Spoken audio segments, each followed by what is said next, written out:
સદભાવના વૃદ્ધાશ્રમનું જે નવું સંકુલ રાજકોટમાં આકાર લેવા જઈ રહ્યું છે, 30 એકરની વિશાળ જગ્યામાં આશરે 5000 વૃદ્ધો સમાઈ શકે એવું 1400 રૂમવાળું ભવ્ય વૃદ્ધાશ્રમ જ્યારે આકાર લેવા જઈ રહ્યું છે, ત્યારે તેના લાભાર્થે પૂજ્ય મોરારી બાપુની રાજકોટમાં રામકથાનું આયોજન છે, જે અંતર્ગત ભોજન પ્રસાદની પણ વ્યવસ્થા છે। આશરે 50,000 લોકો ભોજન લઈ શકે રોજે રોજ, તેની સંપૂર્ણ રીતે તૈયારી પૂરી કરવામાં આવી છે। આપ જોઈ શકો છો એમ માનવીના માથાળા જેટલા ઊંડા ચૂલા, જેમાં કુલ મળીને 9 દિવસમાં 2700 મણ લાકડું વપરાશે।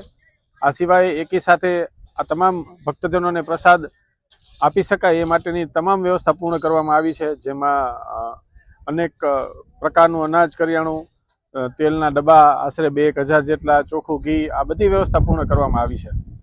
રસોઈના જે મિત્રો કરવાના છે એની વાત કરીએ તો આશરે 400 જેટલા રસોઈમાં અંદર રસોડામાં કાર્યરત કાર્યકર્તાઓ હશે, અને પીરસનારની વાત કરીએ તો આશરે 600 જેટલા કાર્યકર્તાઓ રસોઈ ભોજન પ્રસાદ ભાવથી પીરસતા હશે।